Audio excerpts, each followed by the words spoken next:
লড়াই করেই বাঁচতে হবে, বঙ্গবন্ধু শিখিয়ে গেছে। ভাই ভালো আছেন আপনি? হ্যাঁ, লড়াই করেই বাঁচতে হবে। মানবতাবিরোধী অপরাধের মামলায় আওয়ামী লীগের ১৬ জন শীর্ষ নেতাকে আন্তর্জাতিক অপরাধ ট্রাইব্যুনালে হাজির করা হয়েছে। বিদেশে উচ্চ শিক্ষার সেরা অফার নিয়ে আপনাদের পাশে আছে ভিসা পয়েন্ট ইন্টারন্যাশনাল বাংলাদেশ। আজ মঙ্গলবার সকাল ১০টায় ঢাকার ট্রাইব্যুনালে আনা হয় সাবেক মন্ত্রী, প্রতিমন্ত্রী, আমলা এবং একজন প্রাক্তন বিচারপতি সহ ১৬ জনকে। এদের মধ্যে রয়েছেন আনিসুল হক, আমির হোসেন আমু, কামরুল ইসলাম, অবসরপ্রাপ্ত লেফটেন্যান্ট কর্নেল ফারুক খান, কৃষিমন্ত্রী আব্দুর রাজ্জাক, প্রাক্তন বিচারপতি শামসুদ্দিন চৌধুরী মানিক সহ আরও অনেকে।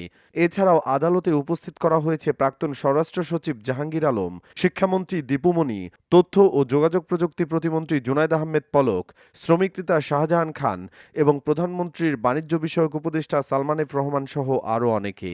ট্রাইব্যুনালে উপস্থিত হওয়ার সময় তাদের বেশিরভাগেরই মুখ গম্ভীর ছিল। কেউ কেউ এড়িয়ে গেছেন সাংবাদিকদের প্রশ্ন। তবে জুনায়েদ আহমেদ পলক কথা বলতে শোনা যায়। তা নিয়ে ইতিমধ্যে বিতর্ক শুরু হয়েছে। অন্যদিকে আন্তর্জাতিক পরিসরে নতুন উত্তেজনা। ভারতীয় প্রতিরক্ষা মহলে বড় ধরনের অস্বস্তি তৈরি করেছে বাংলাদেশ তুরস্ক প্রতিরক্ষা সহযোগিতা চুক্তি। নয়াদিল্লির আকাশে ঘন কালো মেঘ ঢাকা, বাইরে বৃষ্টি পড়ছে। গভীর রাতে প্রধানমন্ত্রী নরেন্দ্র মোদীর কার্যালয়ে আলোচনার কেন্দ্রবিন্দুতে বাংলাদেশ। টেবিলের উপরে রাখা লাল ফাইলের মলাটে বড় হরফে লেখা বাংলাদেশ তুরস্ক প্রতিরক্ষা সহযোগিতা ভারতের জন্য হুমকি। তথ্য অনুসারে তুরস্ক বাংলাদেশের সামরিক কারখানা স্থাপনের বিষয়ে আলোচনা করছে, যা ভারতের জন্য নতুন কৌশলগত চ্যালেঞ্জ হয়ে উঠতে পারে। যদি বাংলাদেশ নিজেরাই অত্যাধুনিক অস্ত্র উৎপাদন করতে সক্ষম হয়ে ওঠে, তাহলে এটি ভারতের প্রতিরক্ষা পরিকল্পনায় বড় ধাক্কা হতে পারে। বিশ্লেষকরা মনে করছেন, তুরস্ক পাকিস্তানের সঙ্গে যেমন শক্তিশালী সামরিক সহযোগিতা গড়ে তুলেছে, তেমনি বাংলাদেশও তাদের প্রভাব বিস্তার করতে চায়। বাংলাদেশে তুরস্কের তাদের সামরিক কারখানা স্থাপিত হলে ভারত তার প্রতিরক্ষা কৌশল নতুন করে সাজাতে বাধ্য হবে।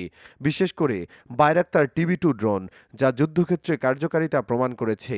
যদি বাংলাদেশ পায়, তাহলে এটি ভারতের জন্য কৌশলগত উদ্বেগের কারণ হয়ে উঠবে।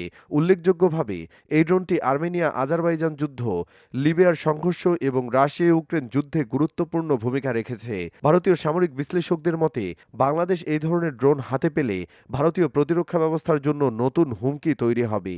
ভারত বর্তমানে বিষয়টি গভীরভাবে পর্যবেক্ষণ করছে এবং বিশেষজ্ঞরা মনে করছেন, তুরস্ক যদি দক্ষিণ এশিয়ায় সামরিক প্রভাব বিস্তার করে, তাহলে এটি ভারতের দীর্ঘমেয়াদী প্রতিরক্ষা পরিকল্পনার জন্য বড় ধরনের ধাক্কা হতে পারে।